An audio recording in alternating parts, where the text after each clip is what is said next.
Blood ran into my mouth, metallic and warm. My vision blurred as I staggered toward the base gate, shoulder hanging loose, ribs screaming. Behind me, my brother-in-law's voice echoed, "Shoulda just signed the damn mortgage." And my sister, my own blood, stood there, cold as steel, and said, "You brought this on yourself."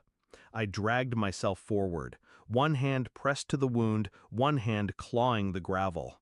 The MPs on duty sprinted when I collapsed.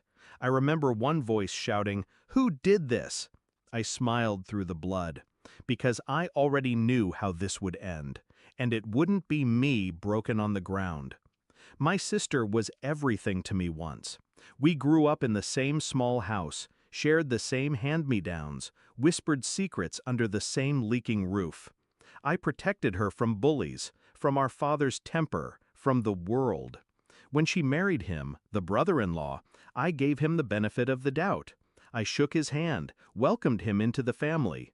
But I watched, always watched. The gambling, the arrogance, the way he barked orders at her, like she was property, not a wife. When the mortgage papers came, slid across the table with expectant eyes, I knew what it meant. They wanted me to be their safety net, their guarantor, their leash to drag when the debt came due. For once in my life, I said no. That's when things shifted. Calls unanswered, invitations stopped, and the looks, those sharp, cutting looks when I showed up at family gatherings. "You've changed," my sister said once, as if protecting myself was betrayal. But nothing compared to that night.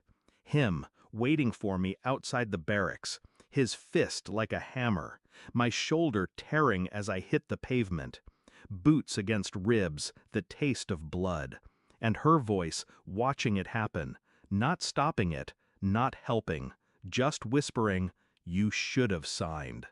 That was the moment family died. I could have pressed charges immediately, but no. Anger is loud. Revenge is patient.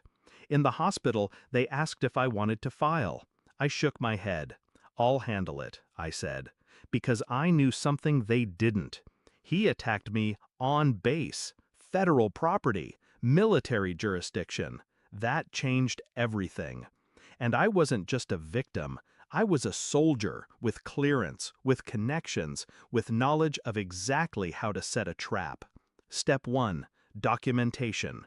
Medical reports, photographs of the dislocated shoulder, the fractured rib, the MP's sworn statements. I filed them away, quiet, like loading bullets into a chamber. Step 2, jurisdiction. I requested JAG review. Assault on a service member within a restricted area? That wasn't just a bar fight. That was federal.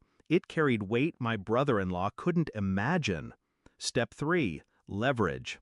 I found his record, parking tickets unpaid, a misdemeanor for disorderly conduct, debt stacked like a tower ready to collapse. I handed it piece by piece to the investigators. Not embellishment, just light shined on rot. Step 4, silence. I didn't confront them, didn't warn them. I healed, I trained, and I waited while the machine of justice turned its gears. The knock came 6 weeks later. At their house, Saturday morning, military police, crisp uniforms, knocking on his door. My sister opened it, confusion painting her face. Then came the words that stripped the color from both of them. "Mr. Blank, you're under arrest for assaulting a service member on federal property." The look in his eyes when they cuffed him? Priceless. The way he shouted my name, as if I had betrayed him. No, I hadn't betrayed him. I had simply let consequence find him. My sister turned on me later, tears streaming, screaming that I had ruined their lives. I stood calm, cold. "No," I said, "you ruined mine the night you stood there and watched." Her mouth opened, then closed. She had no answer. He faced federal charges. The mortgage? Denied. No bank would touch them with his record bleeding across the paperwork. Their future, the one they thought they could chain me to, turned to ash. And me? I walked back onto base with my head high, scars on my body, but clarity in my soul. Family is supposed to shield you. They made me bleed instead. So I taught them what happens when you weaponize betrayal against a soldier who knows how to fight back. Even the MPs said later, shaking their heads, "We didn't expect it to fall apart like that. We've never seen a civilian taken down so hard." I just smiled. Because it wasn't luck. It was patience, precision. They wanted me as a guarantor for their debt. Instead, I became the guarantor of their downfall. And I never looked back.